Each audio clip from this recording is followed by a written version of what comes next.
በ2012 ዓ.ም የ10ኛ ክፍል ማትሪክ ቀረ። በ2014 ዓ.ም 12ኛ ክፍል ለመጀመሪያ ጊዜ በዩኒቨርሲቲ ገብተው ተፈተኑ። በጣም ብዙ ተማሪ ሳያልፍ ቀረ። ከዛ ሪሜዲያል ፕሮግራም መጣ እያለ ይቀጥላል እና ዛሬ ልነግራቸው የመጣሁት በዚህ ቪዲዮ በግልና በመንግስት ዩኒቨርሲቲዎች እንዴት ነው በዲግሪ በዲፕሎማ ምናምን የሚባሉት ነገሮች ትንሽ ያወዛግባሉ። አንዳንድ ተማሪዎች በግል ዩኒቨርሲቲዎች በዲግሪ ሳታልፉ ወይም ሳናልፍ በዲግሪ መማር እንችላለን የሚል ሀሳብ አለ። ስለዛ ነገር ጥርት ያለ መረጃ የምሰጣችሁ ይሆናል።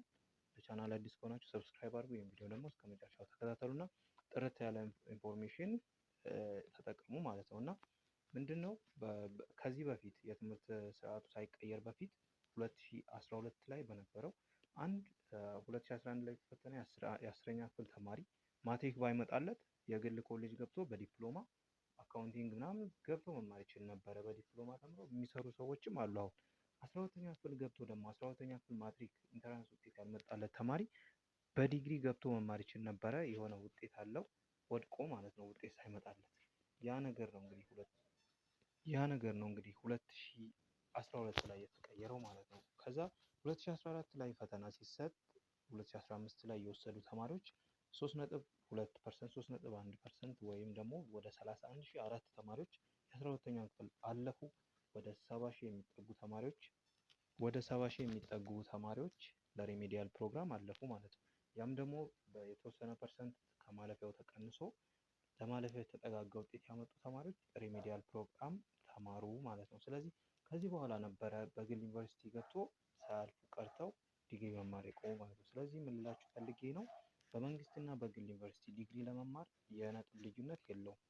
ግዴታ ማለፍ አለባችሁ ማለት ነው ዲግሪ ለመማር። ስለዚህ ከ600 የተፈተናችሁ ያው ፈተናው ከ600 ነው። 300 ካላመጣችሁ በግል ኮሌጅም ገብታችሁ ዲግሪ መማር አትችሉም ማለት ነው። ስለዚህ ዲግሪ ለመማር ግዴታ በግልም ይሁን በመንግስት ከ300 በላይ ማምጣት ይኖርባችኋል ማለት ነው። ሌላው ደግሞ ሁለተኛ ጥያቄ ምንድን ነው፣ ሪሜዲያል ተምራችሁ በግል ተምራችሁ በዲግሪ እንደምትቀጥሉ ይታወቃል። ለምሳሌ በግል ተምራችሁ ወደ መንግስት መቀየር ይቻላል ወይ የሚባል ነገር አለ። ይቻላል። የሚቻለው ግን በሬጉላር ማለትም በመንግስት ስፖንሰርሺፕ ወይም ደግሞ ኮስት ሼሪንግ ሳይሆን በራሳችሁ ክፍያ በመንግስት ገብታችሁ መቀጠል ትችላላችሁ ማለት ነው። ስለዚህ መግቢያው በግልና በመንግስት ያለው የሪሜዲያል መግቢያ የተለያየ ነው ማለት ነው። ለግል ሲሆን ይቀንሳል። ባለፈው ዓመት ለምሳሌ ከ186 በላይ ያመጣ በግል ገብቶ መማር ይችላል። በመንግስት ደግሞ ከ204 በላይ ያመጣ መማር ይችላል ማለት ነው። ስለዚህ በመንግስት ገብቶ ለመማር ግዴታ ዲግሪ ማለት ነው 300 ማምጣት አለባችሁ። በግልም 300 ማምጣት አለባችሁ ማለት ነው። ስለዚህ በምንም ሁኔታ ቢሆን ከ300 በታች ያመጣ ተማሪ በግል ገብቶ በዲግሪ መማር አይችልም። በዲፕሎማ ግን መማር ይችላል ማለት ነው። በበፊቱ ቢሆን ኖሮ እንደ በፊቱ ስርዓተ ትምህርቱ ሳይቀየር በፊት ቢሆን ኖሮ መማር ትችላላችሁ ማለት ነው። ወድቃችሁም ከተወሰነ ነጥብ በላይ ያመጣ ተማሪ በግል ገብቶ ዲግሪ መማር ይችላል። አሁን ባለው ሁኔታ ግን ማንኛውም ሰው ዲግሪ ለመማር በመንግስት ግዴታ ከ300 በላይ ማምጣት ይኖርበታል ማለት ነው። ስለዚህ ይሄ ነው። የሪሜዲያል መቁረጫ ነጥብ በተመለከተ እስካሁን ኦፊሻል የተነገረ ነገር የለም። ስለዚህ ግምቶች ግን አሉ። ከ220 እስከ 230 ለወንዶች፣ ከ210 እስከ 220 ደግሞ ለሴቶች የሚል ነገር አለ። ስለዚህ ኦፊሻል እንደወጣ ቪዲዮ እንሰራለን ማለት ነው። ሌላው ደግሞ ስለ ከፕሌስመንት ጋር በተያያዘ እስከ መስከረም 30 ባለው ጊዜ ውስጥ ይታወቃል።